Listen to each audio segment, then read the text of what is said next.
చేయాలనేది కూటమి ప్రభుత్వ లక్ష్యం.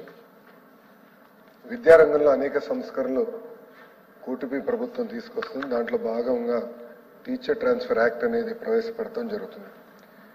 అధ్యక్ష, ఒకసారి చరిత్రలో చూస్తే ఆంధ్రప్రదేశ్ ఎడ్యుకేషన్ యాక్ట్ 1982 అనేది దాన్ని బట్టి మన legal authority for teachers transfer ఈ యాక్ట్ ద్వారా మన అందరికి వస్తుంది. అంతేకాకుండా 1998లో ఆనాడు చంద్రబాబు నాయుడు గారు ముఖ్యమంత్రి ఉన్నప్పుడు జియో నంబర్ 505/538 తీసుకొచ్చి జెడ్పీ స్కూల్స్ మొత్తం ఏకంగా డిఓకి ట్రాన్స్ఫర్ చేస్తాం జరిగింది. ఆనాడే కౌన్సిలింగ్ కూడా ఏర్పాటు చేస్తాం జరిగింది.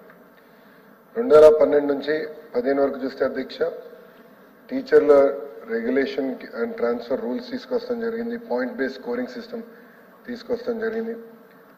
గతంలో తెలుగుదేశం పార్టీ అధికారంలో ఉన్నప్పుడు web based online transfer counselling system కూడా తీసుకొస్తాం జరిగింది. అధ్యక్ష ఒకసారి కానీ మన చరిత్రలో చూస్తే అధ్యక్ష మనకి జెడ్పీ స్కూల్స్ ఉన్నాయి, మండల్ పరిషత్ స్కూల్స్ ఉన్నాయి, అదేవిధంగా మున్సిపల్ స్కూల్స్ ఉన్నాయి. వీళ్ళందరికీ మల్టిపుల్ యాక్ట్స్ గైడ్ లైన్స్ వాళ్ళకున్న రూల్స్ ప్రకారం నడుస్తాయి. అధ్యక్ష ఒక్కసారి కానీ చూస్తే ఇప్పుడున్న పరిస్థితుల్లో గత 5 సంవత్సరాల్లో డిస్క్రిషనరీ పవర్ పెద్ద ఎత్తున ఉపయోగించి ఏకంగా ఆనాటి మంత్రులు కానివ్వండి, ఆనాటి ముఖ్యమంత్రి గారు కానివ్వండి, ప్రిఫరెన్షియల్ పోస్టింగ్స్ ఇచ్చి పెద్ద ఎత్తున బయట నుంచి రికమెండేషన్ కూడా తీసుకుంటాం జరిగింది. ఇంతేకాకుండా అధ్యక్ష ఎన్నికల టైంలో కూడా అడ్డగోలుగా ట్రాన్స్ఫర్లు జరిగినాయి. అధ్యక్ష మాజీ మంత్రి వర్యులుంటే ఈ ప్రశ్నకు సమాధానం చెప్పుండాల్సిన అధ్యక్ష. ఆనాడు 1100 కేసులు ఏకపక్షంగా ఆనాడు ట్రాన్స్ఫర్ కూడా చేస్తాం జరిగింది. ఎక్కడ కానీ పాయింట్ సిస్టమ్ కూడా పాటించలేదు. ఇంకా డిజైరబుల్ వేకెన్సీస్ ఏకంగా ఆన్లైన్లో కూడా బ్లాకింగ్ చేసే చరిత్ర మనందరం చూసాం అధ్యక్ష. అంతేకాకుండా అధ్యక్ష లీగల్ కాంప్లికేషన్స్ కూడా పెద్ద ఎత్తున వచ్చినాయి. ఎప్పుడైనా ట్రాన్స్ఫర్ చేస్తే లిటిగేషన్ వచ్చేది, కోర్టు రూలింగ్స్ వచ్చేది, ఏకంగా కంటెంప్ట్ ఆఫ్ కోర్టు కూడా వచ్చిన పరిస్థితులు ప్రజలందరూ చూశారు అధ్యక్ష. అందుకే అధ్యక్ష ఒక యాక్ట్ తీసుకొద్దాం అనేది కూటమి ప్రభుత్వం నిర్ణయం తీసుకుంది. ఈ యాక్ట్ ఎందుకు తీసుకొస్తున్నాం అంటే ఒక లీగల్ అథారిటీ స్టెబిలిటీ అనేది అవసరం. అంతేకాకుండా ఎక్స్టర్నల్ ఇన్ఫ్లుయెన్స్ అదేవిధంగా డిస్క్రిషన్ ఉండకూడదు అనేది ఒక లక్ష్యంగా పెట్టుకున్నాం. ట్రాన్స్పరెన్సీ అకౌంటబిలిటీ టీచర్ ట్రాన్స్ఫర్స్ తీసుకురాని లక్ష్యంతో ఇది తీసుకొస్తున్నాం. ఆన్లైన్ కౌన్సిలింగ్ కూడా పెద్ద ఎత్తున చేయబడతాం. ఇంకో పక్కన గ్రీవెన్స్ రెడ్రెసల్ మెకానిజం కూడా ఏర్పాటు చేసి అడ్జుడికేషన్ బాడీ ఉండాలనే ఆలోచనతో మేము తీసుకొస్తున్నాం. ఇంతేకాకుండా అధ్యక్ష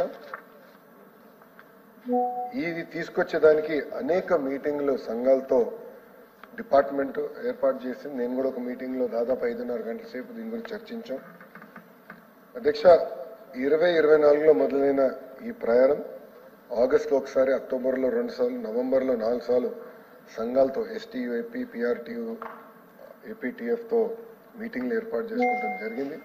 దాంట్లో భాగంగా ఆనాడు ట్రాన్స్ఫర్ గైడ్ లైన్స్ పైన, ప్రిఫరెన్షియల్ కేటగిరీ, స్పెషల్ పాయింట్స్ పైన, స్కూల్ కేటగరైజేషన్ పైన, ప్రమోషన్స్, ట్రాన్స్ఫర్ లింకేజ్ పైన కూడా డీటెయిల్గా చర్చించడం జరిగింది.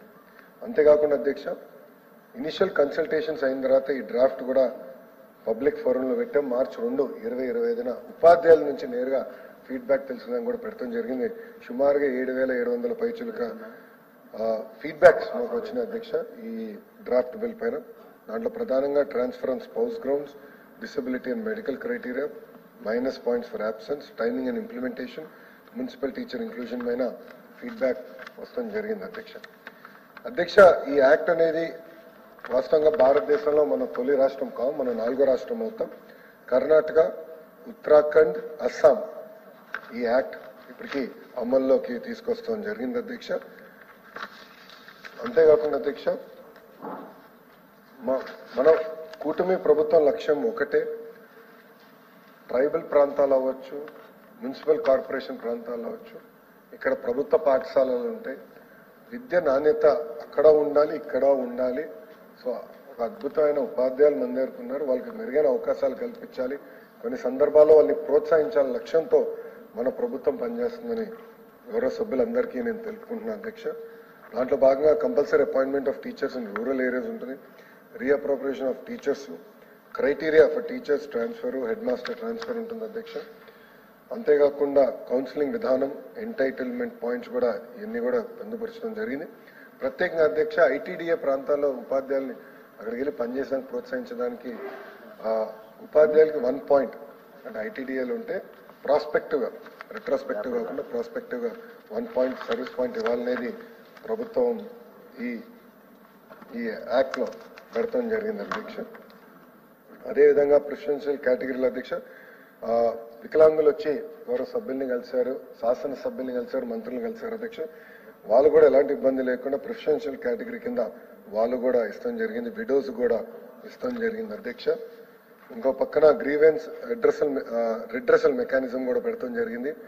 జిల్లా, జోనల్, స్టేట్ లెవెల్లో కూడా ఒక రిడ్రెసల్ మెకానిజం ఏర్పాటు చేయాలన్న నిర్ణయం ప్రభుత్వం కూడా తీసుకుందని గౌరవ సభ్యులు తెలుపుకుంటూ అధ్యక్ష, ఇది సంస్కరణలో భాగం.